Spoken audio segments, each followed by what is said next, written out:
Hey mga brods, may balita nga po tayo dito po kay Jetroy Rosario. Ito pong si Jetroy, alam naman natin, nasa Blackwater Bossing ito, and yun nga, syempre di natin alam kung tatagal bang kanyang kontrata dyan. Dahil ito pong si Troy ay hindi na rin masaya dito po sa Blackwater Bossing. Yes mga brods, alam naman natin ang Blackwater, ang hirap niyan buhatin. Lalong-lalo na yung mga players nito na malalakas ay pinamimigay at pinagtitrade nila ito dahil once nabigyan sila under the table ng mga MVP groups or SMC teams, talagang ibibigay nila mga bro. So ito pong si Jetroy, imbis na palakasin niya or tulungan niyang Blackwater, parang nawawala na siya ng gana na maglaro dito. So gusto rin syempre ni Jetroy Rosario na magkaroon ulit ng kanyang kampyonato. So ito pong si Jetroy, balak nga rin itong pumunta sa isa sa mga mabibigat na teams like SMB mga bro. Yes, ang SMB naman ay interesado rin dito po kay Jetroy Rosario, pero ang problema lang ngayon ng SMB kung sino ang kanilang ipapalit para nga makuha nila ito pong si Jetroy, dahil alam naman natin ng SMB hindi sila basta-bastang makipag-trade agad dito sa Blackwater Bossing, dahil ang Blackwater ay parang hawak na rin ito ng TNT Group or MVP Group mga brods, dahil syempre dito ang pitasan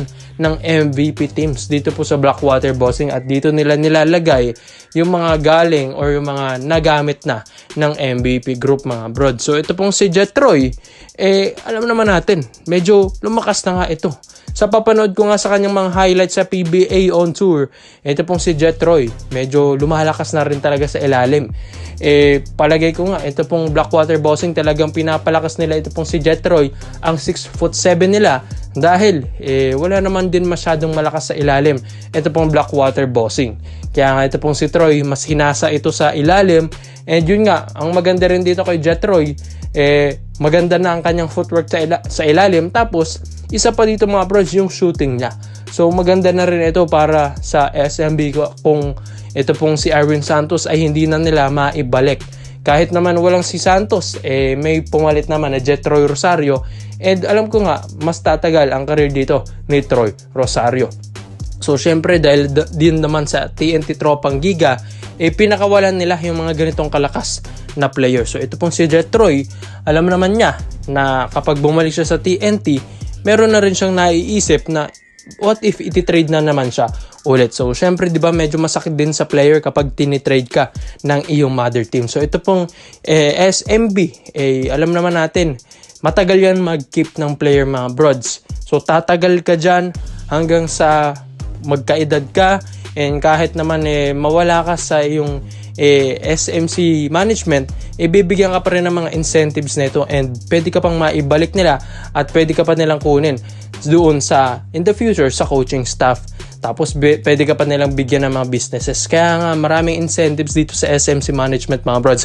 Kaya nga maraming players ang gustong makapunta dito po sa SMC teams. And ito pong SMB, alam ko nga gustong-gusto na rin nila ang makuha ang isang Jetroy Rosario, dahil hindi lang din naman basta-basta sa pera ito mga bros, dahil ito naman pong si Jetroy, worth it din namang bigyan ito ng magandang salary, dahil veterano na ito, malakas na ito, and may mga napatunayan na ito sa Gilas, Pilipinas. Ikaw mga bros, sa lahat po ng mga SMB fans, Jetroy Rosario, babagay ba ito sa SMB? Komento mo lang po yung mga bros, at isa natin yan. Xavier Lucero, and yun nga, nakuha rin ito ng Northport Batampier sa 5th pick ng first overall pick ng draft natin mga kabrod sa first round. So ito nga pong Batampier, kilala rin ito bilang isang second team ng Barangay Nebra San Miguel, dahil kung mapapansin nyo naman yung lineup ng Batampier, halos lahat ng mga ex-Ginebra players ay naandyan.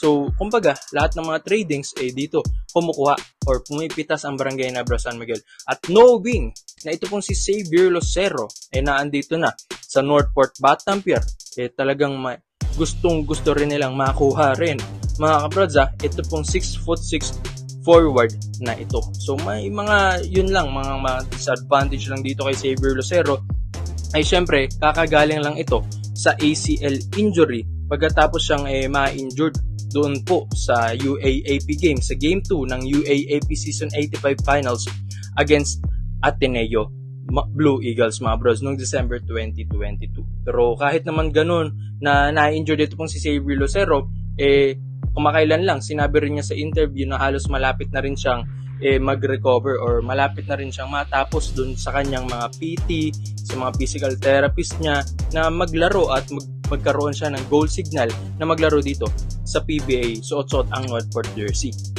So syempre, marami namang nag-aabang katulad ng Barangay Ginebra San Miguel dahil alam naman natin kapag itong ang mga players na galing mga ACL, di ba nag-iiba na yung laro, hindi na sila yung dating sila na naglalaro 100%.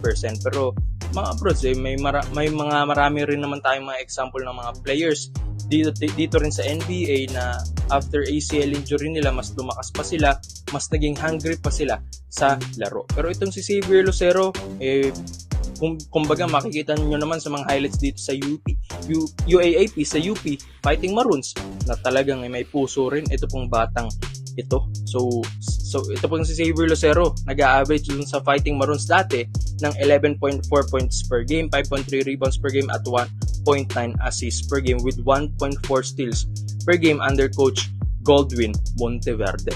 So malakas-lakas ito pong si Xavier Lucero kung hindi nyo lang alam mga kabrods.